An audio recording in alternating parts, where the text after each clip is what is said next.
Hi guys! Ngayong araw ay may tanggap tayong apat na speaker. Galing yan sa videoke nitong bagong taon ay natuduhan daw yan, sabi ng may-ari. Tinuduhan yung amplifier guys. Pinarent kasi nila nang nakabukas yung kaha. At tingnan nyo naman, natusta na yung kanyang coil.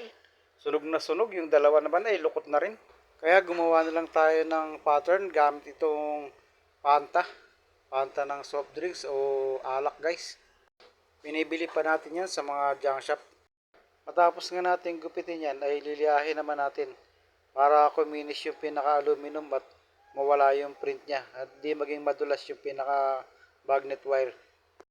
Medyo madulas din kasi yan pagka may print kaya kailangan liyahin talaga natin yan guys. After nga mapakinis natin yan ay ito na siya guys. After nga yan ay mag-rewind na tayo. Yan guys, na puno ko na yung primary. Sunod naman ay secondary guys. Medyo maganit pa yung ating pang rewind kasi bago lang yan. Nitong November lang yan nabili guys. Tapos nga ay dikitan na natin para tumibay yung pinaka-coil niya guys. Paikutin lang natin mabuti para sure na sure ang kapit ng coil dyan sa aluminum.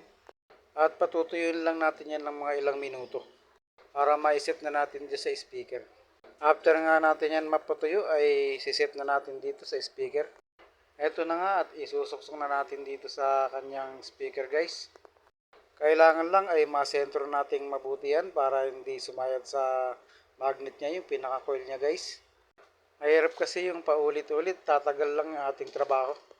Gamitan din natin ng pang-align guys para hindi alog-alog yung ating coil. Tapos dikitan na natin ng transparent glue. Transparent glue kasi ang gamit ko guys kasi mas matibay yan. Tsaka hindi ka na timpla ng timpla. Nabibili naman yan sa Shopee o Lazada. At medyo mabilis din yan matuyo. Tapos nga ihinangin na natin itong magnet wire papunta sa pigtail.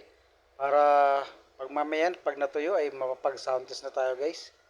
Dito naman sa may pigtail ay black glue ang gamit ko dyan guys. Matibay at makunat kasi yan.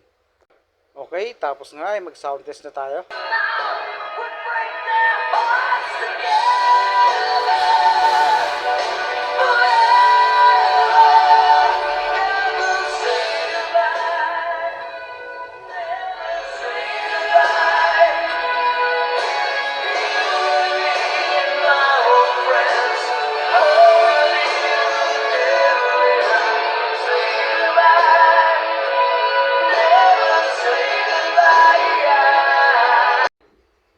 Okay guys, nakapag sound test na tayo.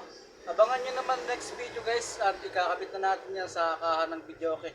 Pagkatapos naman itong speaker na ito ay pipinturahan ko naman itong mga bubulok-bulok na screen. So yun lang guys, Nel Electronics is now signing off. Thank you!